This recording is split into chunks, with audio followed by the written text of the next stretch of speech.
नमस्कार. सरकारी योजना चॅनलवरती तुमचं स्वागत आहे. लाभार्थी भगिनींसाठी एक मोठी आणि महत्त्वाची अपडेट. नवीन माहितीनुसार पेमेंट आणि KYCबद्दल काही मोठे बदल झाले आहेत. चला तर मग बदल नेमके काय आहेत ते जाणून घेऊया. सगळ्यात आधी तर एक आनंदाची बातमी. सप्टेंबर महिन्याच्या 1500 रुपयांच्या हप्त्याची आपण सगळेजण वाट पाहत होतो. तो हप्ता लवकरच आपल्या खात्यात जमा होणार आहे. पण हा हप्ता आणि या पुढचे सर्व हप्ते वेळेवर मिळवण्यासाठी सरकारने एक नवीन अट ठेवली आहे. ही प्रक्रिया सोपी आहे, पण ती पूर्ण केल्याशिवाय पुढचे पैसे मिळण्यात अडचण येऊ शकते. तरी मोठी बातमी आहे सप्टेंबरच्या हप्त्याबद्दल. सरकारने निश्चित केले की हप्ता मिळणार, पण ते एका नवीन पडताळणी प्रक्रियेशी जोडलं आहे. आता ही प्रक्रिया नक्की काय आहे आणि ती इतकी गरजेची का आहे, चला तेच आपण पाहणार आहोत. योजनेचा लाभ पुढे असाच व्यवस्थित सुरू राहावा यासाठी सरकारने ही नवीन KYC प्रक्रिया आता सगळ्यांसाठी अनिवार्य केली आहे. आणि एक गोष्ट स्पष्टपणे लक्षात घ्या, जरी याआधी बँकेत KYC केले असेल तरीही योजनेसाठी ही नवीन प्रक्रिया सर्वांनाच पूर्ण करावी लागणार आहे. तर अचानक हा नवीन नियम का आणला गेला, म्हणजेच या बदलामागे सरकारचा नेमका हेतू काय आहे ते जाणून घेऊया.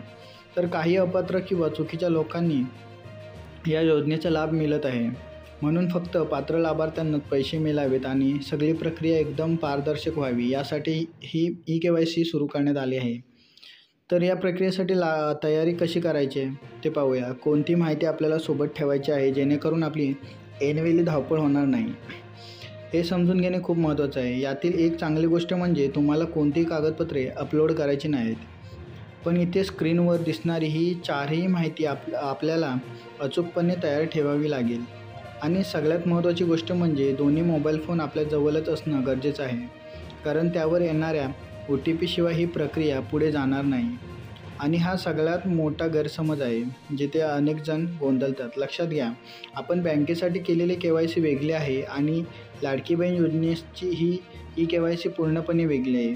त्यामुळे बँकेत KYC झाली असेल तरीसुद्धा ही प्रक्रिया आपल्याला योजनेच्या वेबसाईटवर जाऊन पुन्हा करावी लागणार आहे. आता एक खूप महत्त्वाची टीप, जवळजवळ 2 कोटीहून अधिक अर्जदार असल्यामुळे दिवसा वेबसाईट खूपच हळू चालते. त्यामुळे दिवसा हे काम करायला गेलं तर OTP न येण्यासारख्या समस्या येऊ शकतात. सगळ्यात सोपा मार्ग म्हणजे रात्री उशिरा किंवा अगदी पहाटे प्रयत्न करा. तुमचं काम पटकन होईल, म्हणजेच वेबसाईटवर गर्दी नसल्यामुळे OTP लगेच येईल. तर सरकारने ही KYC प्रक्रिया पूर्ण करण्यासाठी तब्बल 2 महिन्याची मुदत दिली आहे.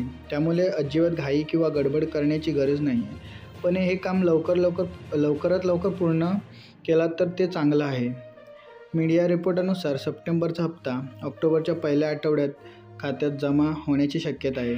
म्हणूनच आपली KYC जितक्या लवकर पूर्ण होईल तितकं पेमेंट मिळणं सोपं होईल. त्यामुळे आपली KYC पूर्ण करा आणि निश्चित व्हा. धन्यवाद.